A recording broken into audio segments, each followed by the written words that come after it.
नहीं भिणी थे जो कथा कहले से तो गोटे भल पाइबा गोटे भल भल पाइबा थिला तो निहाती आज भी कष्ट लगला ता मन भितर बहुत किसी राग भितर भी से जो वेदनाटा थिला ताको देखा मिलला तो कारण 8 वर्षर भल पाइबा गोटे से छोटिया कथा नुह कारण आज भी तार बाहाघर तो आज पर्यंत भी बोधे सी कौटी ना कौटी ता मन भितर सब बेले से भल पाइबा धरिकी चली किंतु आज सेटा शेष करदेला जोटा कि पिंडदान जो पिंडदान जिते मनीष को क्रोध आसे से समय आम कहती बंची थाउ थाउ आम मारी दियंती तो से जिनस आज देखा मिली किंतु बस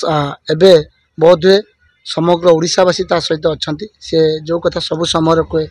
जे ओडिशावासी मान पाखर से भल पाइबा पाई तेणु आगामी दिन में से भल पाइबा समस्ते रखु निहाती भाव में कारण मुझे समग्र ओडिशावासी को कहबी एमती भल पाइबा ताको दियंतु ता जीवन में से आउ केबे भी न भावु जे पुणी से भूल काम करने कारण जो भूलटी करिथिला से आज पर्यंत 8 वर्ष धरी से भूल को सुधारिबा पाई से प्रत्येक समय निजको जंत्रणा दे दे चली आपण माने किछि दिन पूर्वर देखी केमती से मेडिकल पड़ता को निजर जीवन सहित संघर्ष करी पुणी से यात्रा को आसिला तेणु बहुत गोटे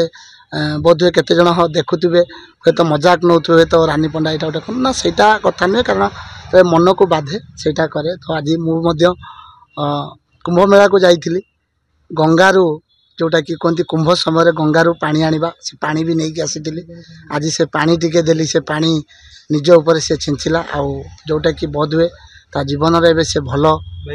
आगो को जीव भल कार्य कर निहाती कारण प्रत्येक झील माने भी तो एबे बोध हुए